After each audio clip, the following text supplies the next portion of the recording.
The grim darkness of the far future is a place that hell wishes it could be, where thundering green monstrosities rip across planets ever on their quest to find that good scrap they've always been looking for, where beings from beyond the galaxy float in and strip another planet bare of every resource it once had to fuel a crusade we struggle to understand, where the metallic corpses of an ancient empire rest under the threat of one day awakening into a galaxy that is truly theirs by right of conquest, and intend to make that clear through war, and who were supposedly the very vanguard of humanity has followed their father's footsteps into the dark, gaping maws of the four chaos gods. In such a truly depraved world, who will come to defend the planets of those struggling under the crushing weight of not only these threats, but the very empire they call home?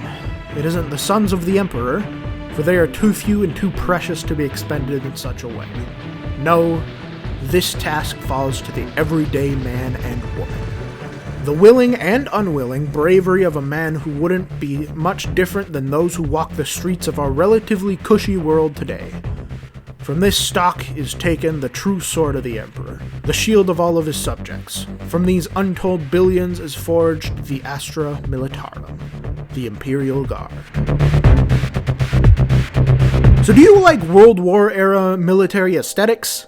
Doesn't matter which time period or country, because these guys have them all. It is of my opinion that the Imperial Guard are maybe the most significant faction in all of the Imperium. And I'm not joking. If the Guard weren't as numerous as they are, or as widespread as they are, not even the Space Marines would be able to keep the Imperium from falling. A full majority of battles fought and won by the Imperium are won by the Imperial Guard, which is no doubt surprising because these are regular average Joes, and they're going up against, well, that. So how is it done? Well, to understand that, you need to understand one thing. You can take down one rat, no problem. But if there are hundreds of rats and they're all dead set on killing you specifically, you're either going to die where you stand, or you are getting the hell out of wherever you are.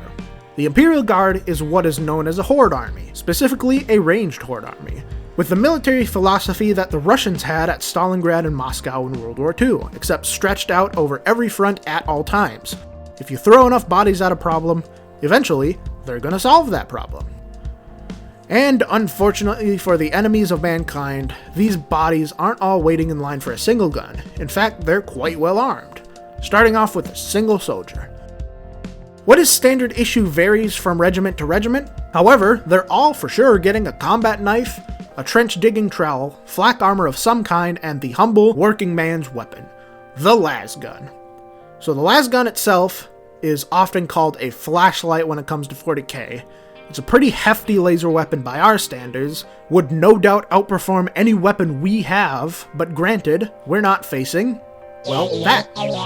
Compared to Space Marine armor, or an orc hide, or a Tyranid's carapace, a single instance of a las gun might burn off some paint, or give the orc a bit of a little burn, or slightly heat up a Tyranid, but not much else.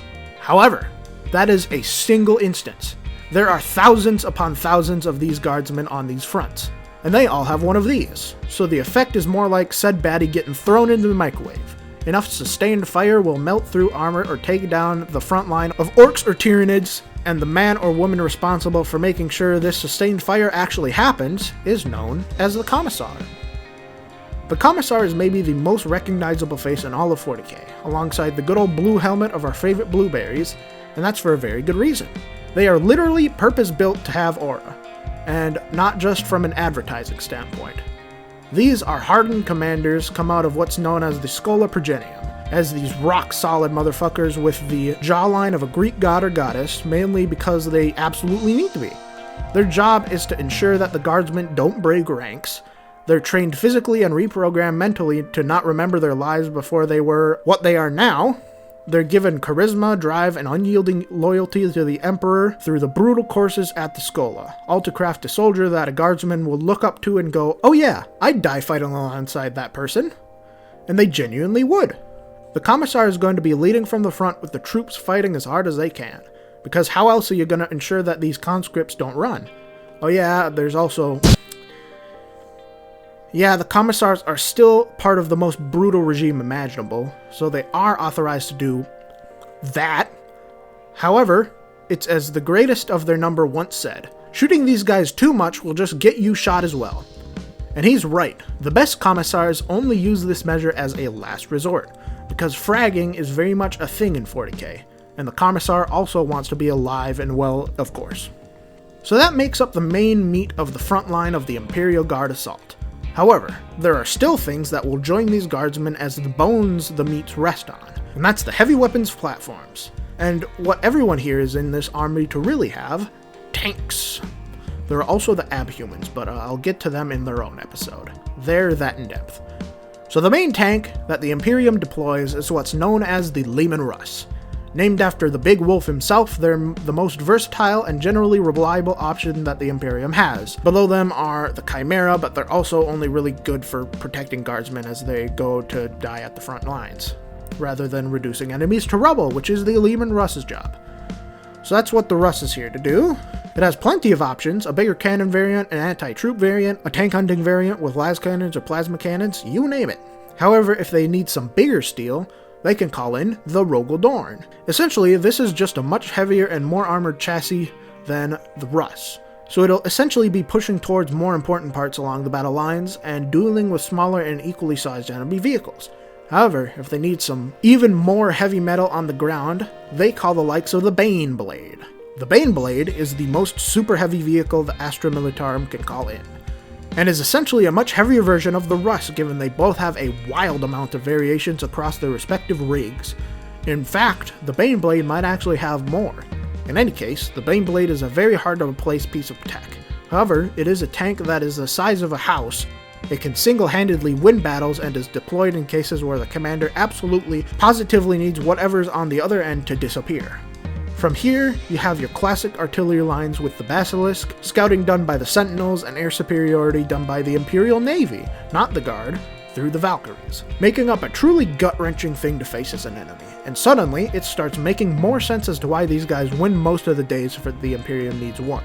The Guard are one of the most numerous forces in the galaxy, probably genuinely only outdone by the Tyranids and, if they were at their full strength, the Necrons. Given this, it's silly to think that a single, uniform look for the entire army is even possible. And indeed, there isn't one. Each regiment is encapsulated and defined by the planet they come from. Everything from their culture and their standard kit varies from world to world, so let's go over some of these differences. Starting off with the Vanilla Ice Cream, we have the Cadians. If you've seen Imperial Guard box art, you've likely seen these guys. They have purple eyes, their planet was destroyed, so they're much more of an identity than a regiment now from a planet, and that's about all they have special going for them. If you like bland, basic army dudes, you'll like these guys, so knock yourself out. Next up, we get to the more interesting ones, first among them being the Kriegers. Krieg is a death world that nuked itself to hell because of a coup that happened on there perpetuated by some traitors. The surviving loyalists fled underground and, either through regular means or through genetic testing, started work on their apology letter to the Imperium in the form of a lot of completely loyal and honestly, frankly, kinda terrifyingly quiet soldiers. The Krieg are specifically marching out to the battlefield to die for the Emperor, specifically and exclusively. Therefore, they are masters of trench and attrition warfare, and actually very negatively affect the mentality of whatever regiments they're stationed with. And now lastly, because I could genuinely keep going on and on even though some of these guys have just one sentence, and even then I'd still be here for hours, we have the Catachan Jungle Fighters. Think straight up Rambo. Think a legion of Arnold Schwarzeneggers all being beefed up badasses completely unimpressed by what's in front of them because they really, genuinely saw worse at home. The Jungle Fighters come from the jungle world of Catachan, big shock, which is a death world like Krieg is, but in the opposite way, because everything everywhere wants you dead, including the trees, including the horrible monsters in their jungles, even the frogs. If you scare one of them too much, they'll explode into a poison cloud worse than cyanide and take you and everyone there with you with it.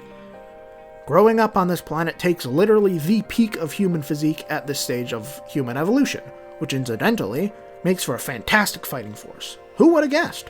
One last little tidbit is that the whole fragging thing the commissars have to deal with is much, much worse with Catachan. Because yeah, commissars are meant to be peak fighters, but stationed with the jungle fighters, they might actually be rather outmatched given they didn't have to live their entire lives through hell. Therefore, if a commissar gets too uppity, uh-oh, the jungle god, I'm sorry guys, we need another one. The Imperial Guard are the most lied to people in 40k, honestly outdoing even the civilian population because the civilians just aren't told about the things the guards are lied to about. If you're gonna have to live anywhere in 40k, you're probably going to either be one of these civilians or be the guard. And out of the two, it's really hard to choose which one you want to be. And with that, that's the Imperial Guard of Warhammer 40k. Thank you all so much for watching. Feels good to actually be regularly doing this again. I believe next episode will either be Christmas Eve or Christmas Day, so look forward to a little look at the 40k version of said holiday. I hope you guys have a great day, and thank you all so much for watching. See you next time!